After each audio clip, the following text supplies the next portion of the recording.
UP के बरेली में 30 वर्षीय इवेंट मैनेजर की हत्या कर दी गई है। यह घटना सिर्फ एक हत्या की खबर नहीं है, बल्कि भरोसे, दोस्ती और इंसानियत को झकझोर देने वाली एक ऐसी दर्दनाक कहानी है जिसने बरेली ही नहीं बल्कि पूरे प्रदेश को सन्न कर दिया। जिस लड़की ने अपने दम पर न केवल अपने परिवार का सहारा बनी बल्कि करीब 50 परिवारों की रोजी रोटी का जरिया थी, उसी की जिंदगी उसके सबसे करीबी दोस्त ने बेरहमी से छीन ली। मुस्कुराते हुए घर से काम पर निकली पूजा राणा को शायद अंदाजा भी नहीं था कि जिस शख्स पर वह सबसे ज्यादा भरोसा करती है वह उसकी जिंदगी की आखिरी कड़ी बन जाएगा। नमस्कार, आप देख रहे हैं आई इंडिया और मैं हूं आपके साथ निशांत गुप्ता। बरेली के बारादरी क्षेत्र के दुर्गा नगर की रहने वाली 30 वर्षीय पूजा राणा एक मेहनती और आत्मनिर्भर इवेंट मैनेजर थी। शादी, पार्टी और अन्य कार्यक्रमों में लड़कियों को काम दिलाकर वह कई परिवारों का घर चलाने में मदद करती थी।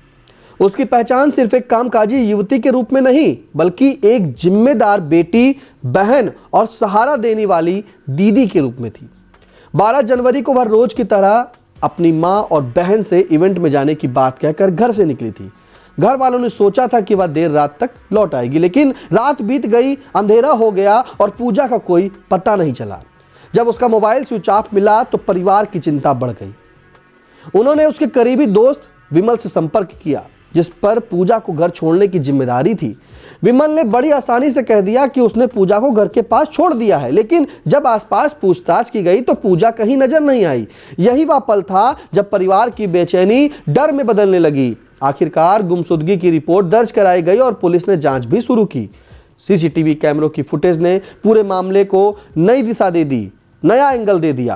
पूजा आखिरी बार विमल के साथ दिखाई दी, लेकिन घर के पास उसे छोड़ते हुए कोई सबूत नहीं मिला। शक गहराया तो पुलिस ने विमल को हिरासत में लेकर पूछताछ की।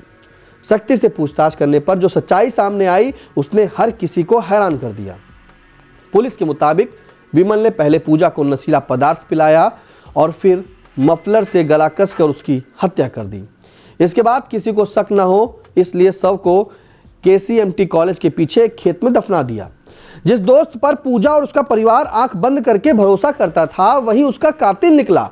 पुलिस ने आरोपी की निशानदेही पर खेत से शव बरामद किया। कई दिनों तक दफन रहने के कारण हालत खराब हो चुकी थी। यह दृश्य देख परिजनों का कलेजा फट गया। पूजा के साथ काम करने वाली लड़कियों का कहना है कि पूजा दीदी ने ही उन्हें काम देकर आत्मनिर्भर बनाया था। आज उन्हीं की बदौलत उनके घरों में चूल्हा जलता है। ऐसे में उसकी हत्या सिर्फ एक परिवार की नहीं बल्कि कई जिंदगियों पर गहरा असर डाल गई है।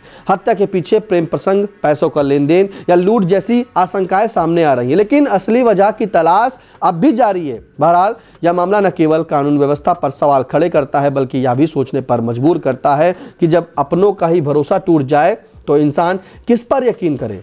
पूजा राणा की कहानी एक मेहनती लड़की के सपनों के टूटने और एक मां की ममता के बिखरने की कहानी ही नहीं, दोस्ती के नाम पर हुए सबसे बड़े विश्वासघात की भी कहानी है। अब हर किसी की निगाहें इंसाफ पर टिकी हैं ताकि पूजा को न्याय मिल सके और समाज को यह संदेश जाए कि अपराधी कितना भी करीबी क्यों ना हो, कानून की पकड़ से बच नहीं सकता। रिश्ते तो शर्मसार होते थे, लेकिन अब विश्वास ने भी विश्वासघात कर दिया। इस खबर पर आपकी क्या राय है कमेंट बॉक्स में जरूर बताएं। ये खबर हमारे तैयार की थी स्क्रिप्ट राइटर संवाददाता अविनाश चंद्र मिश्रा ने और कैमरे के पीछे सिद्धांत पांडे।